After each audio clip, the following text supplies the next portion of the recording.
Welcome back. Welcome back to another episode of Activism Uncensored. Today we've got Emma Smart on the show. Emma, you're a scientist, aren't you? And you also went on hunger strike as well. Do you want to, first of all, tell us a bit about your background? Hi, Josh. Thanks for speaking to me today. So I have always had a huge interest and love for the natural world. Way back from when I was really young as a child, all I wanted to do through school was save fish, which is what I told my careers advisor at age 14. He told me that it was a daft thing to want to do. But I went on, I studied marine biology, and then I did postgrad studies on rare and endangered fish. Started my PhD. I moved out to the Middle East to study fish out there in the Arabian Peninsula, but became increasingly kind of disillusioned with academia. And, being a scientist and studying biology, I felt, but also being very aware of the sort of the escalating ecological and climate crisis, I felt that any work that I was doing, unless it had any kind of practical application and was going to actually help species or habitats, I didn't really see the point of it. So I left academia and I went on to work for WWF, a big global wildlife NGO, thinking, right, this is my place. This is where things will get done. And, this is where science can be put into action. Again, massively disappointed and disillusioned with the sort of mainstream environmentalism and NGOs, just really feeling frustrated that people weren't acting with the sort of urgency that this now worsening crisis demanded, really. And so I was actually fired from WWF for speaking out about my frustrations and so became quite depressed, to be honest with you. And it wasn't until I saw a pink boat in Oxford Circus and Extinction Rebellion starting that I was like, okay, wow, this is something that I can put my time and energy and my knowledge to. So spent the last sort of 4 years, longer now, I think, involved in direct action in various movements, Extinction Rebellion, Animal Rebellion, and then in Slate Britain, which is what I went to prison for, some Just Stop Oil, and now going back to my sort of nature, wildlife background, science background through looking at rewilding through a campaign I run called Wildcard. So I've been involved in lots of stuff, but science was and love of nature is how it started. Can I ask? Well, can you tell us a bit more about what organisation do you run then? Say that again, sorry? What organisation do you run?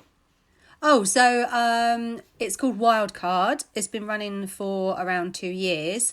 I always felt with climate activism and some of the movements, there was not as much focus on the ecological emergency and biodiversity. And I think that's not just within activism. I think that's generally, if you look at the focus that the main sort of COP27 got this year compared to COP15, which was focused on biodiversity. No news, nothing at all. No one really talks as much about biodiversity loss. And coming from that kind of nature and conservation ecology background, I wanted to work more in that. So there was a few of us who looked at the state of nature in Britain, which is appalling. We're one of the world's most nature depleted countries, despite being a nature of animal lovers, and we all love butterflies. But it's shocking, the state of our so-called wild isles. So we looked into this, and basically the reason that we're so devoid of wildlife is land use.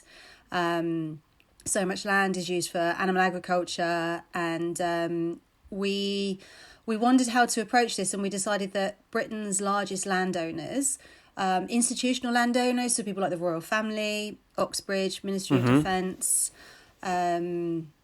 utility companies, these kind of institutional landowners, they were the people to sort of target and focus on. And our mission was to sort of rewild half of the UK, half of Britain. So I've been working on that for a couple of years, and it's going really well. It was nice to have that balance between the sort of really spiky, pointy end of the civil resistance stick to sort of balance it with wildcard stuff. Yeah, so still involved with that, still doing that, and yeah. Interesting. One of the reasons I was quite excited to get you on the show is because of your participation in Insulate Britain, which is where we first met. That's right. On the motorway. On the M25, yeah. So you got sent to prison for breaking an injunction and then went on to hunger strike. Is that right? Yep, that's correct. Started, I think I'd been with Extinction Rebellion for a while and felt that, you know, things weren't really changing fast enough. So Insulate Britain came along and I was like, okay, this is something different. It's something that is winnable. The demand, I thought, really spoke to the British public. It kind of brought in climate, but also the worsening cost of living crisis and fuel crisis. So, over 100 of us went out on the M25. I blocked the M25 10 times, arrested 10 times, and then summoned to court. There were 9 of us who were summoned to court in a sort of first round.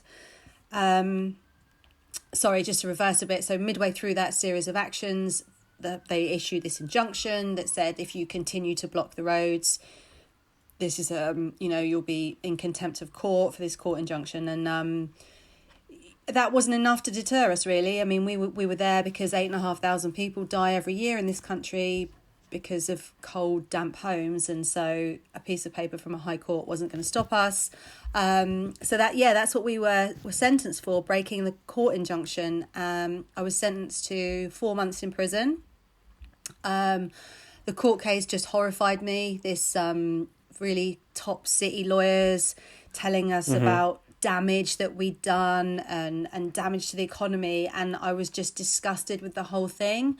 And so after we were found guilty and sentenced, I realised they were taking away my freedom to stop me protesting, and that's why I decided to go on hunger strike. For me, it was a way of, well, you can put me in a room, but you can't control certain things, and one of those is whether I eat or not. And so for me, it was just a continuation of the protest that the demand is still there to insulate homes, and putting me in prison isn't going to shut me up. I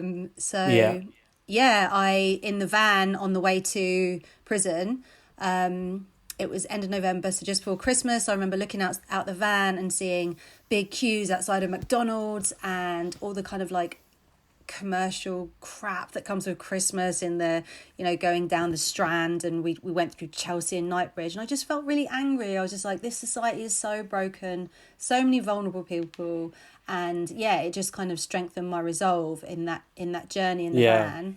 The protest wasn't over for me, and that I was going to continue to do something that would get the demand and the message into the media, hopefully. So I stopped eating. Never done it before. Didn't really prepare for it. Jesus. I remember this. Because obviously, like, everybody who was in this movement, I consider like my own personal hero. So for all of us on the outside, we're all like, no, Emma, please, eat something. Oh my God. Like, I remember every single day you were not eating. Like, I don't think I'd met you that many times personally, but I remember thinking, oh my fucking God, please end this now, eat something now. I think all of us are worrying about you more than the actual, police or government or prison probably were, to be honest. It was, the prison didn't even realise it was during COVID, and because I've been in contact with someone who'd had COVID, they whisked me into isolation for a week. And nobody really noticed. I was on the induction wing, it's really transient. There's people coming and going. The officers just sort of, especially if you're in isolation, they just poke through the door window flap and check you're still alive pretty much. Then off they go. And no one really noticed I wasn't eating. And it was only after a week, I was like, I'm not eating. And to be honest, for me saying how did that conversation go? I think it was when I was let out of isolation and everyone was going for food, and I was like, I'm not eating. I haven't eaten since I got here. And then they started to panic a bit, and then someone came to see me, like a a senior member of the prison staff, and they were like, so you haven't eaten for 3 days? And I'm like, no, I haven't eaten for 7 days. And they were like, oh God, okay. The prison staff, I mean, you know, they're totally overworked, the prison staff, understaffed prisons. They're run on a really skeleton staff. And so they hadn't noticed. I just refused my food, and then the staff would change over. So then it sort of started to kick in and a bit more serious. And they told me that as long as I could hold a conversation and I wasn't being dizzy, that I would stay on the wing, and then within 24 hours they'd whisk me onto the hospital. Like there's a hospital wing in Bronzefield Prison. So I was taken down there, where I stayed for a further 3 weeks. I did 26 days in the end. I didn't really have a goal in mind because I hadn't done it before. I was a bit wary of saying, I'm going to hunger strike for this long, but also really aware of doing it seriously and not sort of, you know, hunger strike's a very, very serious thing. And there are people... Yeah, it is. Globally doing that, you know, in far worse situations than I was, for sure. I mean, that was... You know, I knew that I'd be out in 2 months when I went in. But, I didn't know how I'd react, how my body would react. And so I just sort of took it a day at a time. And, and then when it was nearing over 3 weeks, I was thinking about the 26 days and the 26 COP meetings that had been held. And it was like 1 day for every failed COP conference that there had been. So, yeah. Oh, can I ask... So after, I don't know, like, see, I can't even imagine what it's like, because if I don't eat for like a day, like I start getting like dizzy and drained, and so I can't even imagine what I mean. What was your first? All right, walk us through. What was your first day like? Did it even bother you, or? I mean, there was so much happening on that first day, because I was in prison. So although I was sort of, you know, it wasn't a huge shock. It kind of is, like you're in that strange environment. I was in isolation as well, so I didn't have any phone contact for the first few days. So I was dealing with a lot of new things, and I don't know if in a way that kind of helped, because if I'd been at home near my fridge and around people eating, that might have been harder. But I was just in this room on my own. Like my stomach was obviously I was hungry, and that lasts for like sort of 3-4 days. Like you really feel the hunger.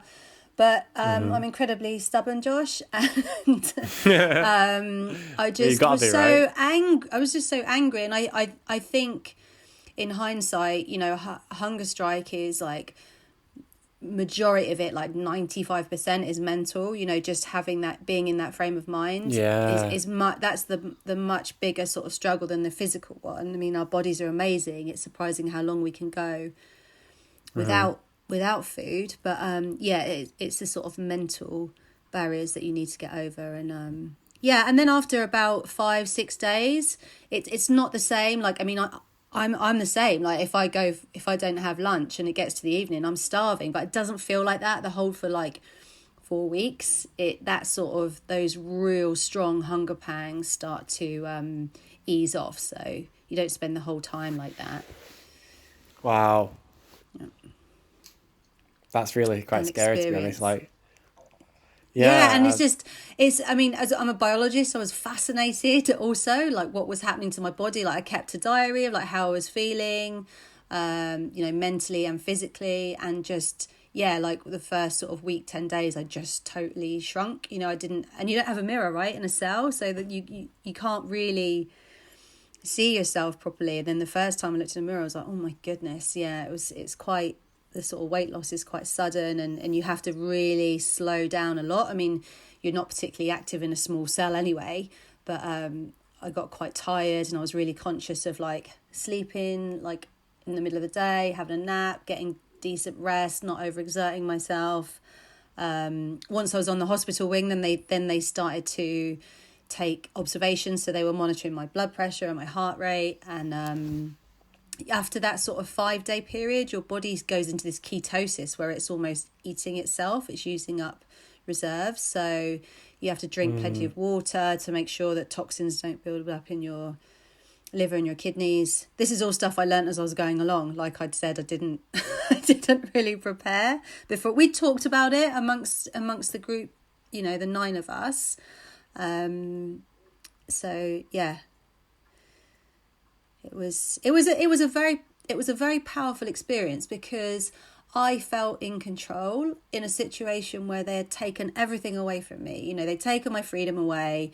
I didn't have I mean, you know yourself, you don't have a say in anything that happens to you in there. No. But to hold on, to have one thing that you're like in control of, I found really empowering, and yeah, it got attention on the outside, which I was really glad about, because it meant that the message was still getting out there, and that sacrificial element of you know, doing what we do, you know, taking action, that's a huge part of it. You know, you're not doing something that you enjoy. You know, none of us want to be glued to a motorway, let's be honest. And No. but it's that sacrifice that kind of taps into people, I think. Like they want to know why you're doing what you're doing, and why you feel so strongly about it, and why you're prepared to go to such extreme measures in terms of what you risk. You know, actions are about risk, whether that be risk to your relationships with your family or your partner, or risks to your freedom as in prison, risk of arrest, risk of losing your job because of a criminal record, and with a hunger strike, it's risk to your health, you know, or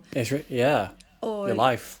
Yeah, or your life if it goes wrong, or if you know, people do lose their lives, you know, who literally hunger strike to the death. So I was very much aware of that, and very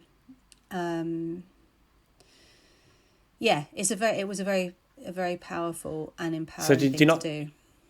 Do you not think you were was you not willing to hunger strike to death then? Well, hopefully not, but like you weren't going to take it that far. I think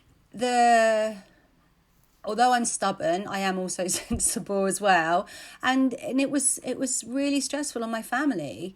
I was speaking to my husband, my sister, my parents regularly. My parents especially, my dad, would be like, please start eating, you know, that's enough now. And that's really difficult, to try and find a balance of, I really believe in what I'm doing, and this is something that I feel very driven to do.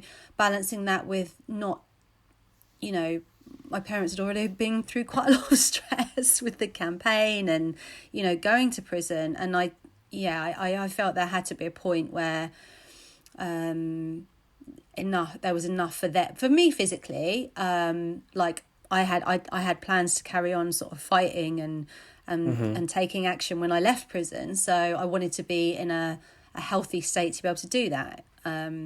So yeah, I was always planning to stop. There was I never thought I would just carry on. And one of the good things that came out of that was that my MP came and visited me in prison, and I sat for an hour with him, Conservative MP. He came to visit me, and I was able to talk to him about insulating homes and why I'd done what I did. So that combined with the press, for me, that was a success and definitely worth doing. God, I just remember how I was feeling during that time. I remember I was so worried for you at that time. I was like, oh my God, Emma, please, just please eat something, you know. Another thing, do you know what you said about you having control, like you had no freedoms over anything, but that control over that one thing made you feel quite empowered. I can actually relate to that because when I was in prison, I used to run around. I used to run around the yard, like take my shirt off and run around the yard, and every single day that was fine. And then one day, I was running around the yard shirtless, and the guard came and said, "Oi, put your shirt on." And I just went, "No." And he went, "What?" It's like he was like he's not used to being told no, and it just felt so like I'd not said no to anybody like that in like such a long time. I was like, "Oh yeah, my self-control and my dignity, I still have that." Yeah. So I know that feeling when you talk about like that, you know, that one thing that you still can control.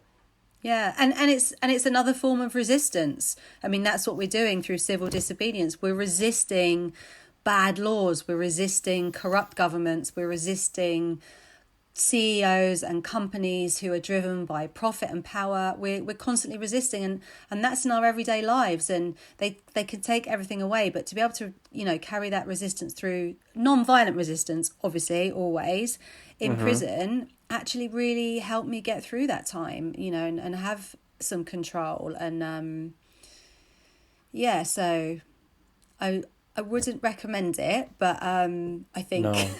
I think we should all find ways of resisting in life. You know, people are just too I don't know if happy's the word, but too accepting of the status quo and what they're told to do and told not to do, and it's a really empowering thing to say no. You know, this isn't right. I'm not going to do that, or I am going to do this, and I'm sure you understand that. And you know, the activists that we've met through what we do, you know, it's a really empowering thing when you resist and you say, no, this isn't okay. I'm not doing that. So, yeah.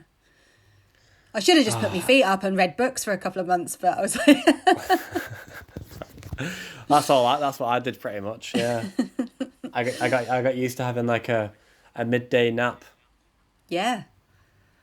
Oh, it was great after lunch when lock up. Well, I'm saying great. I'm obviously like incredibly, I knew I was getting out, but you know, the sad thing I think about, maybe it's the activist lifestyle, or maybe it's just our busy, chaotic, stressful lives, that my mental health in prison was actually very good. I suffer from anxiety and depression, but in prison I actually felt quite calm. And yeah, having an afternoon nap, really listening to the radio, reading a book, having like, you know, real, you know, in-depth conversations with other prisoners and really listening to them. You know, your sort of life slows down in prison, doesn't it? And I think, again, it's not something I recommend to people, but there's definitely elements of my time spent in prison that when I left, I was like, you know, I have to slow down my life on the outside and start doing things a bit more mindfully. And but yeah, you were in for much longer, so and I had a period on remand. I always knew what day I was coming out, and so there was sort of crossing the days off that I can't imagine. Well, I spent 2 weeks on remand in prison, and that was horrendous. That not knowing and that lack of control, I think. Oh, really? I was doing that. I was like adding the days on, like, because there was no, I didn't know I didn't have an end date. I was just like adding the days on. Oh, yeah. That's another level of sort of mental anxiety and psychology, you know, how you deal with that. I think I was fortunate that I had that release date, and then you psychologically, you can sort of deal with that a lot better. I think at one point, I got bored one day and decided to draw myself a calendar, and I created a calendar, and I stuck it on the wall, and I started like ticking one day off at a time. But I just spent too much time looking at that calendar and feeling like, oh, for fuck's sake, like this is taking forever. So I just tore it down in the end. I was like, right, I don't want to know how long I've been here now. Yeah, I think I did cross it off every day. That was like a little ritual I had at the end of the day. It was like, strike one off. It wasn't like in the movies where you've like got it scratched on a stone wall in the cell, you know, like a tally chart. It was actually kind of colour coordinated in the back of my notes, my notebook. And that's the other thing I did. I wrote a lot. I wrote every single day. I kept a diary for the whole time I was in there. I kept busy. I think that was one of the things that got me through, you know, the focus on the hunger strike. And it is, you really have to focus on it, you know, focus on listening to your body, and not just when you're not eating, when you start eating again. Like that's the most dangerous time, because your body has been in this sort of starvation mode for such a long time. You know, you can really damage yourself physically if you just suddenly start eating normally again. So that was quite a long process of about 10 days where I was sort of slowly introducing food again. So can I ask, what was the first thing you ate after you ended your hunger strike? About a centimetre of banana. That was it. Really? Yeah, so my husband, Yeah, he well, was on yeah. the outside doing research and speaking to there's a guy in Switzerland who had done a long hunger strike, and he was getting advice from him. And it was very much about eating the right kind of food, like hardly, nothing with too much fiber in it, because your body just can't digest as well as it can normally. So yeah, it was literally like a piece of banana. I'm showing you, but I'm aware that doesn't come How across well in a podcast. A centimetre. And then tiny little bits through the day, and that was it. But you like a don't little, like a feel... little one little bite of banana. How did Yeah, it feel? that's How it. did it feel? How did it feel having that like little first bit of food go down like into your belly after that time? Oh, it's amazing. Just taste and texture. Like for a month, all I'd had was water, and green. I started drinking green tea, which I don't. Oh, mint. No, sorry, not green tea. Mint tea, which I don't particularly like, and I never want to drink the stuff again. But it was getting to the point when if I had to take Diorolite a couple of times, and it was like some blackcurrant flavour, and honestly, it was like the best champagne ever, just because it was something that tasted different, because all just water, that was it. They like nothing. Like, I think I didn't realize just how much pleasure we get from food and drink. But yeah, that first bit of banana was amazing, and everything after that, like even the sort of boiled, those soft vegetable mixed veg you get in prison, that was just the best Yeah. thing ever when I had that. So yeah, Yeah. it makes you appreciate those things. I'll tell you about And I've... Sorry, go ahead. I was just going to say, when I was in Tameside, you always get them cakes, don't you? I don't know if it's the same in women's prison, but you get like these sponge cakes with every meal, pretty much. And I've been in prison for like 5 months at this point, and I've just been moved to a new prison on Tameside, and I'm picking my menu, and on the dessert it's got like another sponge cake, which I've been eating for like 5 months, or an orange, and I was like, ooh, an orange. So I picked the orange, and when the orange came, and I tasted the orange, I swear to God, it was the tastiest orange I've ever had in my entire life. It was just so sweet and juicy, and it was Yeah, incredible. It was absolutely incredible. It was like better than a cake I could have eaten, you know. And I yeah, think because my body must have been craving those vitamins or yeah. whatever I was getting from the orange. It just tasted so good. Yeah, and I mean, prison is shit, and you really appreciate the small things in life that on the outside we take for granted, like the ability to just go and buy an orange. When you're so controlled as to what... I mean, there's a little bit of choice right in the menu, but not a huge amount.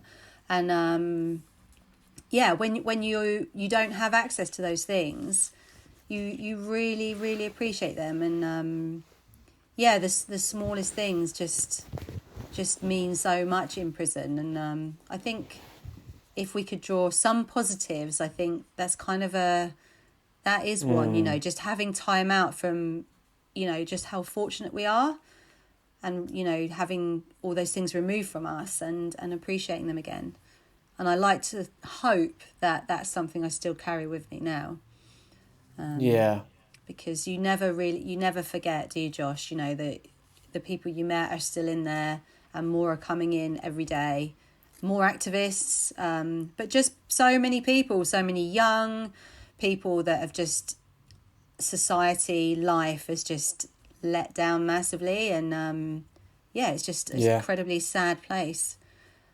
A lot of people who have just made like genuine mistakes and ruined their lives. Yep, yeah, yep. Lots of good people who've done bad things, and just get caught in that system. Once you've been in once, the recall rate is so high, and as soon as people have got license conditions, it's like a revolving door, like Bronzefield. I think it was over 80% of the women were repeat offenders. Like, that's horrific. Like, the prison system is totally failing. It's not about rehabilitation and at all. It's just another part of a massive broken system, and in prison you really really see that, don't you? Like, just broken people, who've just come from backgrounds of neglect or abuse or whatever, and just the system is continuing to screw them over in prison. Big eye opener. Yeah, yeah, yeah. It was for me as well. Like a lot of like there was I met there's a couple of lads who like have like learning difficulties, who really shouldn't be in prison. Like they didn't really, they didn't really have like. Well, they knew where they were. Obviously, they knew they were in prison, but they didn't really seem to have like a solid grasp on reality like an adult does. And I was just thinking like, and they were black as well, which in London. So I'm just thinking, like, that didn't help them. And when I was actually in London prison, like on my wing, there was like 98% black lads. So, and I was still sat there thinking like, this has got to prove like, how racist our system is really. That Yeah, yeah, why is this prison full of black lads in yeah. in London? You Young know. people as well. And that's what, at a time when, it's just awful. Same in women's prisons. A lot of young women. I also saw people, a lot of mental health issues, learning disabilities also, and yeah, that's not a place where vulnerable people should be. They're not going to get better. They're not going to sort of like have any No. sort of rehabilitation or whatever. They're just going to get worse, particularly mental health. And I think that 3 weeks I spent on the hospital wing was like a shocking eye opener into women's prisons and mental health, and just those women were so unwell, and they should not have been. That wasn't a hospital. It was just a prison wing with a couple of doctors, staff who weren't properly trained. And again, I don't blame the staff for that. They're working these are private companies that run these prisons. They're run for Oh, profit, I not for can't. people. And it was just horrendous. Yeah, I'm that so I against mean, that. I'm so against privately run prisons. Honestly, it makes me really angry. It's like there's a company profiting from imprisoning people. Like there's investors who have a financial interests to lobby governments to increase prison sentences. Judges can buy shares in private prisons. yeah, it's vile. And when I was inside, I remember seeing in the news that I think it was Dominic Raab at the time. They changed quite quickly, don't they? Ministers. They'd announced funding for another 20,000 prison places in the UK. Like it's just sick. It's a sick society. And yeah, yeah. When it comes to profit, I mean, there's an advantage for more people going to prison and longer sentences, because a lot of people are making a lot of money out of that. And so few members of the public really know about it or care. I think people don't seem to necessarily care about people, but prisoners are like at the bottom of the list. They're really forgotten. I don't know if whilst you were inside, Josh, if you came across people on IPP sentences, Yes, I like did. indeterminate sentences. That's outrageous. Like, no one knows about that. There's been some things in the news recently, but yeah, I met people who've been in 10, 15 years, initially from a tariff of like maybe 2 years, and then put on an indeterminate sentence. That Just European explain to people courts. that is in indefinite sentence basically. Where Yeah. so the way it got explained to me is you can get a 2 year prison sentence, but every 2 years they reevaluate you, and if they evaluate you to be like not ready, they can just give you like another 2 years and another 2 years and another 2 years. Yep. Just so Yeah. people can clarity what we're talking Yep. about. It was brought in by the Labour government, by David Blunkett, I think in 2008. And it was IPP stands for Indefinite for Public Protection. So these would be people who'd maybe racked up a few crimes that, sort of like maybe antisocial crimes, sort of ASBO, or they didn't have to even be particularly violent crimes. There was one lad who went on one for stealing a bike, and the CPS, the prosecutor, the judge would say that when you've proved that you're not a danger to society or risk to the public, then you can be released. So they had to prove that they weren't a risk to the public. And that would be through, I don't know, like courses or therapy. But when they got in prison, those things just didn't exist. So they were stuck in this Yeah, kind of like yeah. impossible cycle of, going to probation and going to parole hearings, but not having any of the I don't know, courses or whatever to sort of say this person is okay, or the assessments. And so they're just stuck, and still stuck now. I think it's something like 1,800 people stuck in British prisons on this IPP sentence. Huge rates of Makes self-harm, me. huge suicide rates, people who have literally lost all hope, like forgotten in society. So yeah, things like that I wasn't aware of before I went in, absolutely horrifying. And it really puts it into perspective as well. You're there for 2 months, and I know you did a lot longer, but seeing people around you, I had women on my wing who've been on remand for 2 years. 2 years on remand, like not even found guilty, just waiting for trial. It's so broken, and I think, yeah, it just It's disgusting. epitomizes how broken our society is, and how we treat some of the most vulnerable people in, yeah. So Oh, well, I met a guy who's on that. Is it IPP? Is it? How do you yes, spell it? yeah, yeah. So I met a guy on there called TJ. I think he'd done like some shoplifting or something, or it was quite a minor crime, and he got a 2 year prison sentence. I think I'm not exactly sure. It might have been shoplifting. It might have been something a bit more, but it wasn't that bad really. And he had a 2 year prison sentence, and he'd been there for 8 years. Yeah, He'd served 8 years of a 2 year sentence, and he's got kids like 13 and 15, and they're just waiting for him to come out, and he's yeah, he just keeps getting. And he told me like he has to do this course so he can get out, but they don't like I said, they have to do this course so he can prove he can go back into society, but they don't have that course in that prison. yeah. So that's it.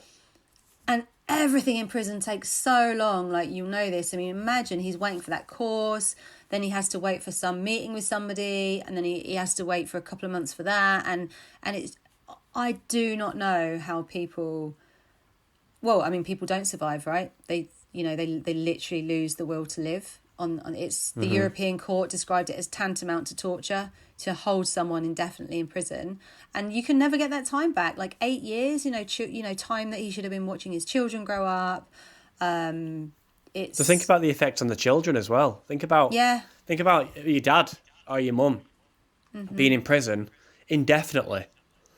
yeah, yeah, Like and the that's damage. affecting those children. Yeah, to the individuals themselves, and then the knock-on damage to, loved ones and family and friends who are on the outside and just frustrated. Yeah, it's horrific. And the government are not doing anything about it. They could re-sentence these people, but yeah, nearly 2,000 people still on those sentences. God damn. So did you who did you meet who was on those sentences? I mean, you don't have to give the last names, but like There were three people on my wing, on those IPP, and all sort of similar stories. I think 11 years, 15 years, and another woman, she'd been recalled. So quite often, even, IPP prisoners, I mean, imagine like being in prison for 8 or 10 years, when you get out, that you're going to need some kind of support, like completely institutionalized, probably lost relationships, chances of work pretty like zero, and really strict license conditions. These people have got to be signing in, and if you're like a little bit late for your probation appointment, you're straight back in prison, and you're like living, walking on thin ice, for fear of doing anything. So even when they get out, they're still not free because they've got these like horrendous license conditions that mean that the last for 99. I was told those license conditions last for 99 years. yeah, So for their entire lives. yeah, So that's probation. It's going to probation for the rest of your life. yeah, Like once a week or once every 2 weeks. yeah. So you're never really free. No. God, if I was in a situation like that, obviously I can't speak for people in those situations. I'd be tempted to like leave the country and go start a new life in like a foreign country somewhere. Just get away from Yeah. this British system. I don't know if you Yeah. can do that or do Assuming you that, could get a but passport, which I don't know. Yeah, you just can't imagine. So yeah, it does definitely put a lot of perspective on just how fortunate.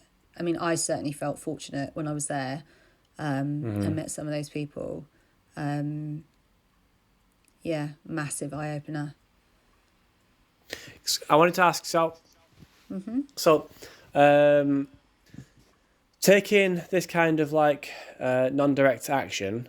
Can you just talk about maybe like the emotions for you personally that brought you to the decision where you decided, you know what, I'm gonna risk my freedom and potentially my career? You know, because it's a big sacrifice for someone to make that decision. Could I ask you like what was that process like for you? Did you come to that decision quickly, or was it kind of like a gradual thing? I think, I think my work through academia and through NGOs, I'd always been very driven and very passionate, and I had become, I'd almost given up, and it was activism that kind of brought back hope. And when you have hope, that's an incredibly motivating force. And I think hope mixed with anger, and I was and still am angry that this group of, this tiny group minority, this elite minority on this planet are literally driving us to extinction. I'm angry about that. And anger is also a good motivational factor when channeled correctly.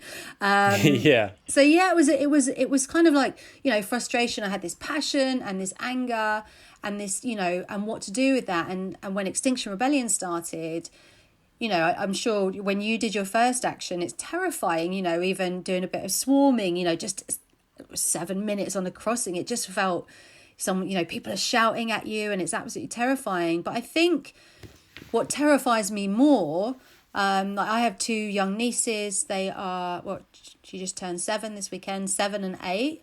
And the thought of them and the future they're going to inherit, that fear, the fear of what that might look like is so much greater than the fear of getting arrested or going to prison or, being called a wanker like numerous times by angry members of the public. And so, yeah, it was those things that drove me to take action. But it's, I guess from someone on the outside looking in, you see the headlines and you see people throwing paint or blocking a road or whatever. What you don't see is, through activism, I've met the most amazing people. And I came from a place of like true desperation and despair, literal despair of not knowing what to do. And I mean, I still feel despair, but I feel hope through the people that I've met, such as yourself, and you know how incredible this community is.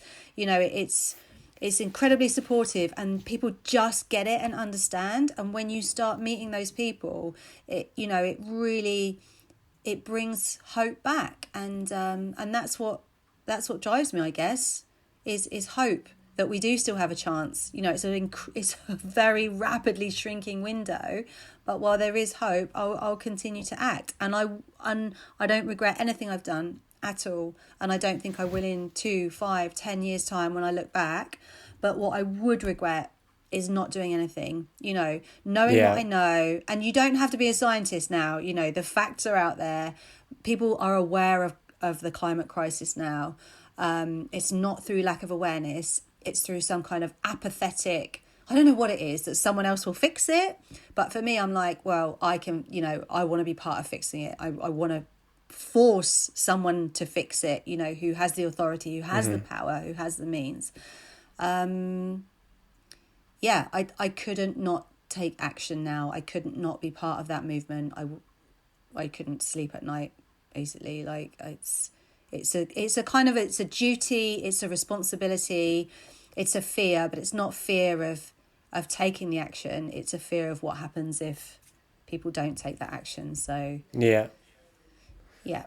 I guess quite negative about, emotions, fear and anger, but you know they're very motivating, and yeah, if you channel them, then correctly in a non-violent way, always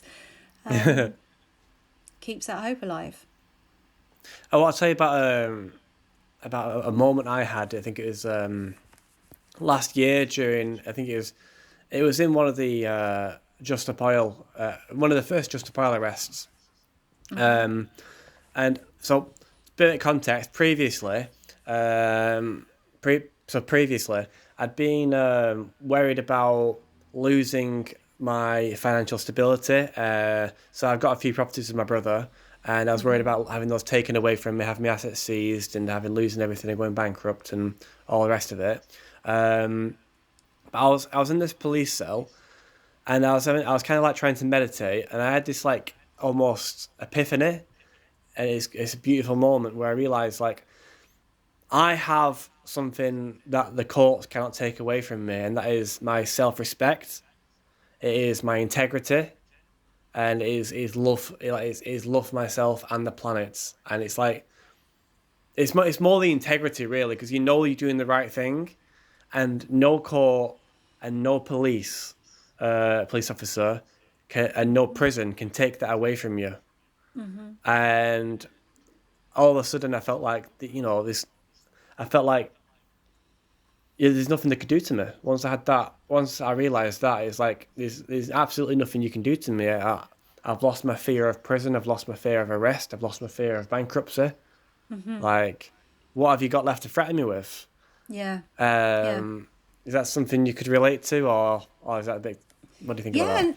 No, absolutely. I think, and you hit on it with love. Like it boils down to love, doesn't it? And they think that bringing in these new laws and extending the public order bill, that will frighten us off, that will deter others. But you see more and more people are stepping up, and that's incredibly powerful. And yeah, it does. You know, you do reach a point where you just, you know, what you care about is what you're fighting for. It's not, you know, if they clear your bank account out, or if they put you in prison, or if they arrest you. You know, what you care about is what you're fighting for. And I think that, you know, there's quite a moment of peace, isn't there, when you have that realization. And Yeah. and it's like, yeah, you just, it's difficult to explain, I guess, not to yourself, you know, someone who's been there, but yeah, it's a really beautiful thing to not fear those things anymore, because they're the tools they're using to try and oppress us, right? They think that we'll go, oh no, you know, I'm going to stop taking action now because, you know, you're going to seize, you know, impose all these fines on me, which they have done. I've, you know, lose count of how many fines and this and court case and that, and it's just like, you know, in your heart, you know what you're doing is right. And yeah, we just need more of us, I think. We do need more of us, that's right. We're certainly in the fight stage at the moment, like with how they're cracking down on protest in this country. But the world is watching. Really. Yeah, like the UN made a statement the other day, didn't they, about like sort of draconian public order bill and the laws they're bringing in, and over the coronation weekend, and you know, it's getting the publicity. That's why we do what we do, these actions. None of us like doing them, you know, absolutely don't like doing any of that stuff. It's doing what's necessary, and that's what they underestimate us, you know, that we are doing what is necessary. And people are starting to come together. I don't know if you saw the protests in the Netherlands like a couple of days ago. That was like loads of different groups, like 1,500 people got arrested or something, like blocking the A12. What? Like They had water cannons on them, and they were just dancing. They'd all come together, they were blocking the road, and it was beautiful, non-violent chaos. And yeah, how much can this government, you know, failing on so many levels. They are failing on climate, on biodiversity. They are failing society. They're failing the health system. They're failing young people, school children, you know, workers. There has to be a point where we all come together and it's like enough is enough. You know, as people, we do have power, and I can't wait for that day when there's more than 100 people on motorways. But yeah, that was really uplifting. Look out for it, like the A12 blockade, just literally a couple of days ago. Wow, that's incredible. That's really incredible. Can you imagine if it'd been 1,000 people in Insulate Britain? How different that campaign would have been. I think it would be massively different. I don't think they could have stopped. I mean, the commitment and the dedication of those 100 people was just astounding, wasn't it? Like, it was just going again and again and again, and just I if it was 1,000 people, I think it would have been different. But we did. I think we did a huge. You know, that no one was talking about home insulation. It's one of the it's not like a hot topic. There was no pun there. Like it just wasn't being talked about, and now it is, and it's very difficult when you take an action to sort of go, well, we did A, and so B happened. You know, but you see, like, in government policy and the media reporting on it, and insulation is coming up. People are talking about it, and you know, it's very difficult to say. There's a lot of variables that what we did, but I certainly think we played a huge part in that, and I'm really proud of that. And 1,000 people, 5,000 people, 10,000 people, you know, if more people start taking that kind of power back, incredible things could happen in this country. But how we get to that point, I don't know. That's the big question, isn't it?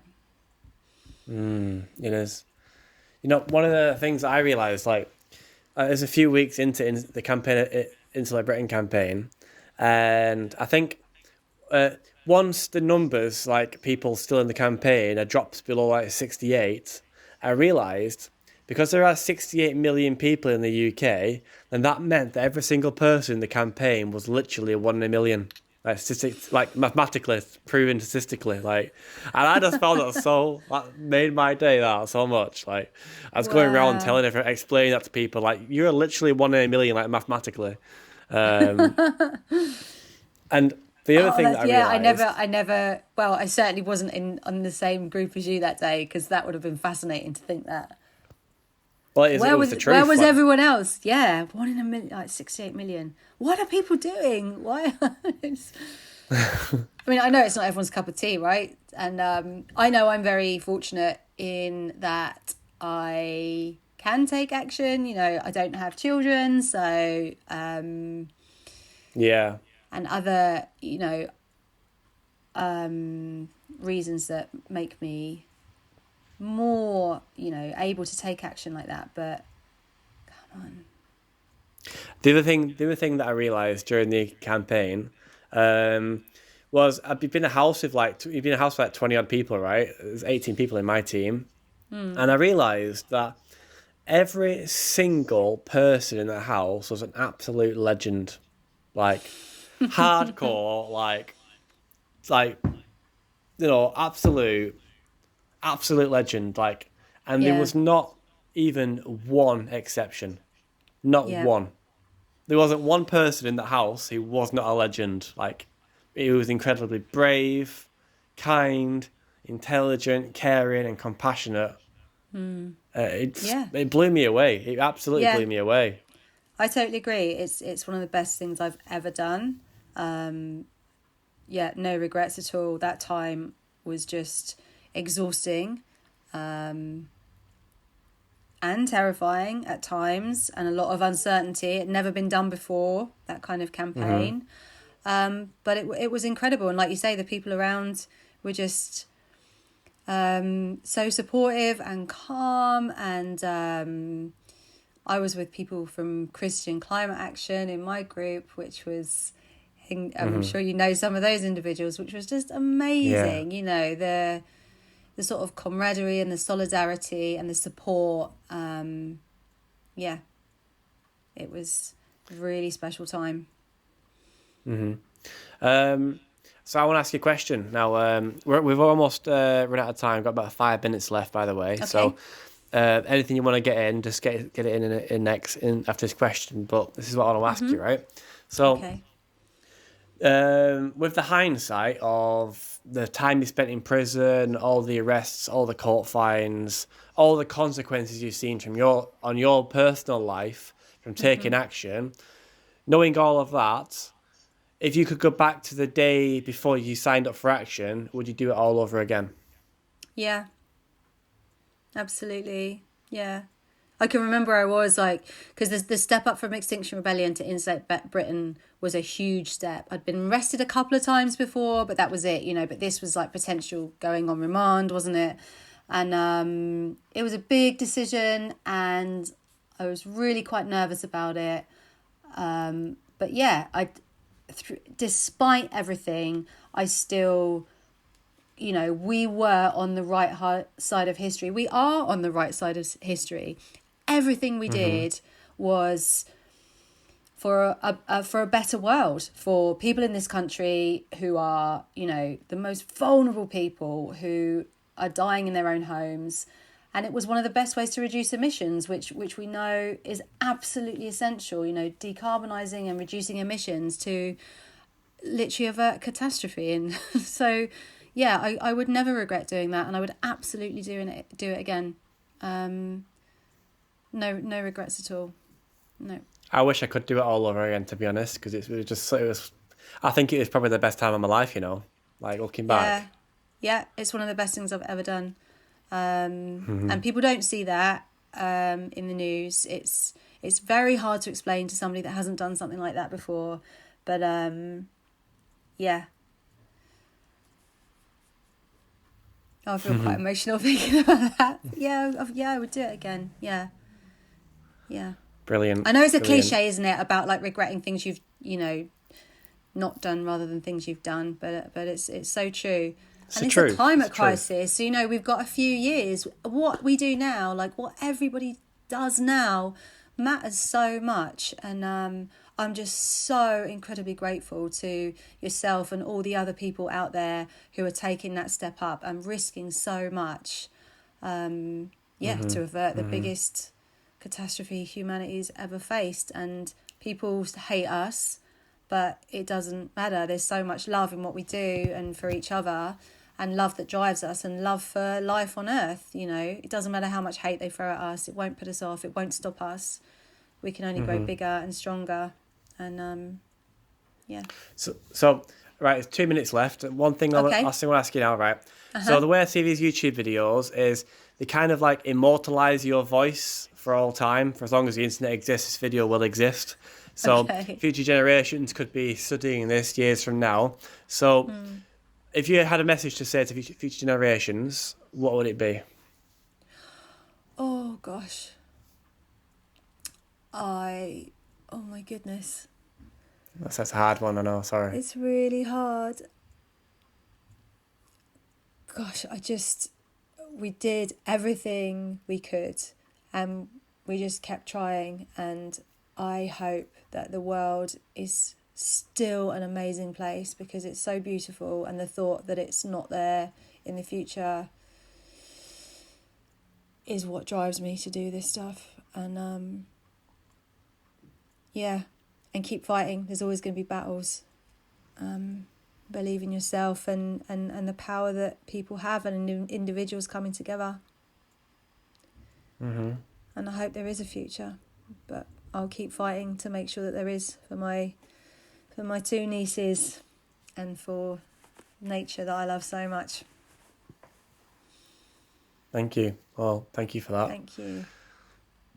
Right, we're in the last minute now, so let's round up. But yeah, it's been a pleasure having you on the show. Thank you. You're welcome to come on at any point again in the future. We can always do another hour. Okay. Whenever's available for you, really. But it's been really good to hear your message.